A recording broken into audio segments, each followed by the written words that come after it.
I'm Tom. And we are VIMTV, Velocities in Music. Today, guys, we're going to do a throwback review to honor a request by a fan named Ian. He wrote us a great few paragraphs about why we should review this album.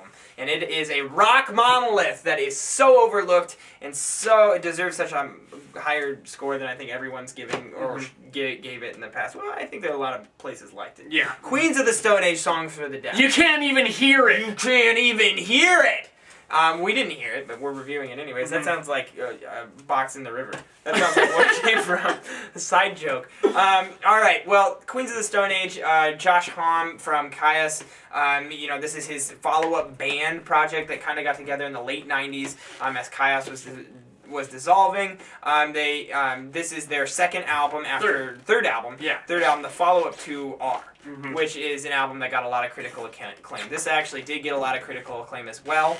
But one thing that the band did note is that, and one theme of the album is you get lots of radio sounds going on through this album. A lot of themes. A lot of times it'll come back like you're tuning into a radio station. A lot of times the words that are used when you hear that are actually themed or introduced to the next song, which I really like that concept. And it's relatively original too, which I was a big fan of. And that's an interesting aspect of this album. I was listening to this with my fiance, and she was like, "I really don't like the radio interludes." And that was really when I started thinking about it. I was like, what do they do for me? Do I like them? Do I not like them? And to me, I'm kind of indifferent. I don't think they really make the album so much more brilliant, but I don't think they really distract either. I think the thing is... it makes you remember it more. It does. It makes you remember the album as a whole more, but I would almost think that tactic would work better on an album like Fountains of Wayne's Welcome Interstate Managers, where it's almost like you're hopping from radio station to radio station. Here it almost makes less sense to me because these songs are so cohesive anyways. Without this piece of information. The band, I read somewhere, I think on Wikipedia, which is where you go for music, I read that these guys actually were kind of making fun of the fact that none of the radio stations, they don't get played on the radio stations. And here's this band that just writes these kick-ass rock songs that just rock your face off and just, it just doesn't make any sense. And the radio stations just overlook them. Josh Homme's one of the best guitarists of our time. And seriously, how can we just overlook this band? Anyways, so they're kind of playing at that. They're kind of playing at the fact that radio stations don't play them. So we're going to make an album that sounds like you're only listening to the radio and all you hear is Queens of the Stone Age and it's songs for the deaf. Songs like their songs are falling on deaf ears. That's right. Isn't that brilliant? Oh my God, it just melted my mind. Anyways, to the music. This is... how would you describe this, Tom? You're a rockaholic. Let's see it. I see a lot of grunge influence. There's a ton of grunge influence. And I mean, Josh Homme coming out of Kyuss, which Kyuss, had some grunge elements as well, but they took it in more of a stoner kind of underproduced elements. But a lot of this, there's spots on here that I think kind of sounds like Foo Fighters, Stone Temple Pilots, Alice in Chains, Soundgarden, every now and then. But the thing that I like about it is it's so much more modern. There's way more than that. It's not as off the wall and crazy as Soundgarden, but it's not all power chords like Nirvana. No, it's absolutely very progressive. So much. One thing, I'm a huge, I know you are too, but I'm a huge Mars Volta fan. Yeah. And as a Mars Volta fan, it was very easy for me to get into this because I was listening to Mars Volta first, and then in 2006 found this album, just went nuts over it. And it was very easy for me to pick this up and love it just because it was so progressive and so aggressive in how they in the song structuring and the song writing and in all the rhythms that you hear. I mean, it's just something that you have to just absorb. Yeah, and the thing for me is, you've got Josh Homme's guitar playing, which is great, and I expect it to be great because freaking Josh Homme. What do you expect?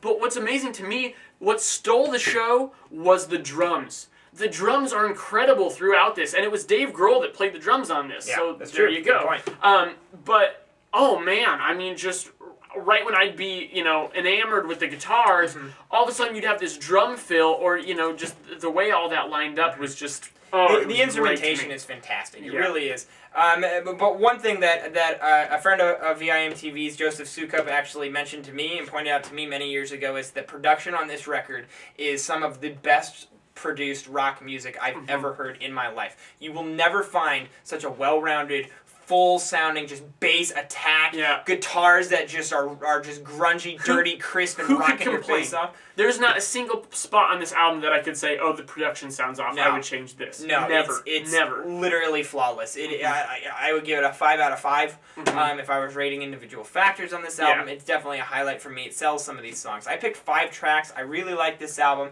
I'm feeling a strong 90 on this. The only thing I could possibly say is that I do find myself not having this be, I'm listening to heavy music, this is the first thing I'm going to. There might just be a little lack of catchiness or X factor, even though I think that the vocals, the instrumentation, the songwriting, structuring, all of it is very good.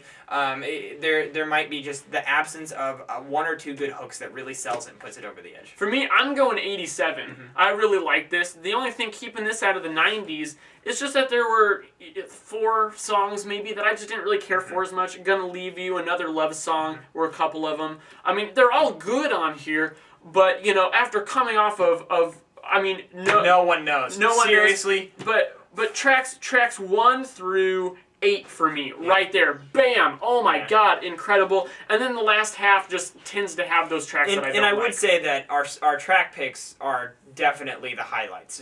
Combined track picks are definitely the highlights. And the ones that are not our track picks, which will be listed down there, definitely are not as strong as the other ones. So there might even be a very, very minor displacement. But other than that, this is just a great album. You should check it out if you haven't already. And if you haven't, then you're probably not into rock music, which is okay. But what do you guys think of this one? What's your favorite Queens of the Stone Age album? What's your favorite thing Josh Homme has done? He's done a lot of things. So tell us where you're at. www.velocitymusic.com, youtube.com/velocitymusic. Thanks, Ian, for the request. As always, you can always write us a detailed 3-paragraph or so. Give us a lot of feedback, a lot of reasons as to why you want us to listen to this, and prepare it in a well-written form, because we get lots of requests, and this is one way. The best written one, every 2 weeks we pick it, and that's what we review, and we love it because it's just another way we get to interact. Facebook, Twitter, do it. You know you want to. I'm Jake. I'm Tom. And we are VIMTV, moving music critique forward.